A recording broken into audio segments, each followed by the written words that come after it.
September 9, 2017. What gravity is in the spherical dynamics of matter. An introduction into the theory of spherical hyperstates and the dynamics of spherical hypostasis in regards and relative to our relevant frame of reference and our perceptions of the gravity we experience on Earth.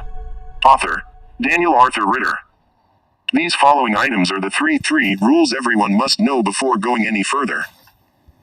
1. First, you must know that your perception is everything that you can imagine that could, and or will ever exist. 2. Second thing you must know is that nothing is lost or wasted, whether it be energy, data, and or force. 3. Third thing you must know is that all things in the universe seek efficiency and the path of least resistance within their existence. All forms of energy, positive or negative, repellent or propellant, seek to be, or exist, in the lowest energy state possible. Therefore, it's the gravity that the Earth has that holds us down, in a sense, because of its immense size in relation to our relative frames of reference.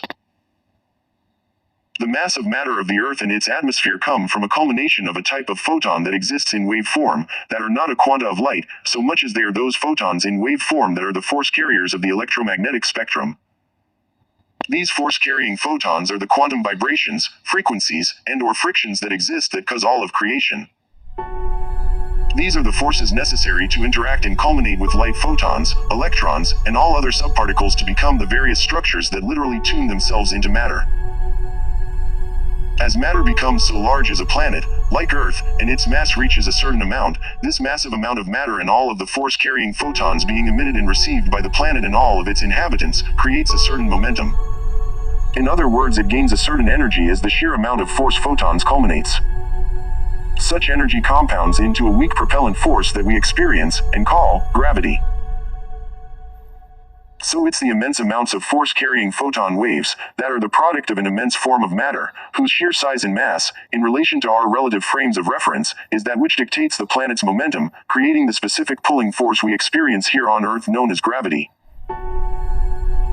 It also explains a newly discovered, physically dynamic phenomenon that occurs with matter that I call the spherical hypostate dynamic of matter, hypostate in regards to an underlying reality but in relation to, and not unlike, the conjunction hyperstate as in the case of a superstate of matter.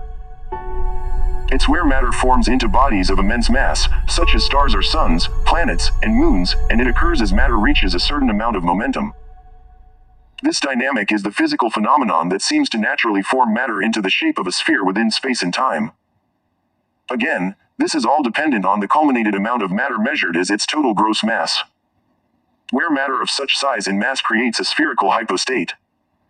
So with that we can say that the force-carrying photon waves, which help create basic particles that form all matter, are the quantum components of gravity.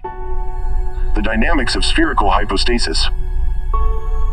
The Earth is spherical like the Moon and the other planets, and their moons as well, because at a certain size and mass, matter tends to have a momentum so large that it naturally takes on a spherical shape. As previously mentioned, it's what I call the spherical hyperstate dynamic of matter, or spherical hypostasis.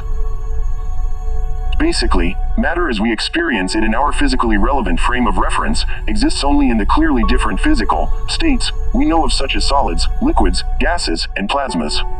When matter has culminated to such an amount that it transcends our ability to easily reference or naturally comprehend its physical attributes relating to the momentum its mass achieves, and where its matter can exist upon or within it in every state of being that we perceive that matter exists in, solid, liquid, gas, and plasma, and all of those states of being are interacting as a spectrum of states that are coexistent throughout it and upon its surfaces, for example on planet Earth, is where a spherical hypostate is created and will exist.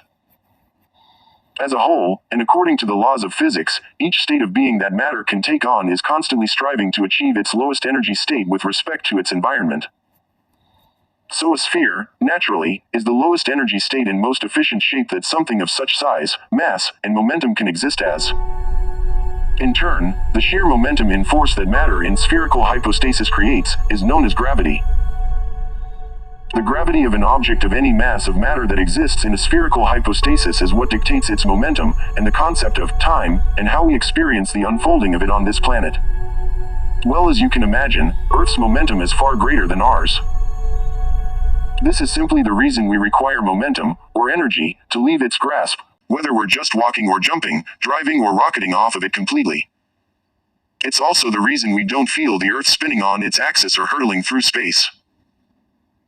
It's simple physics, right? The larger the momentum of an object, the more intense its gravitational pull on smaller objects of less momentum will be, especially those within close proximity to each other.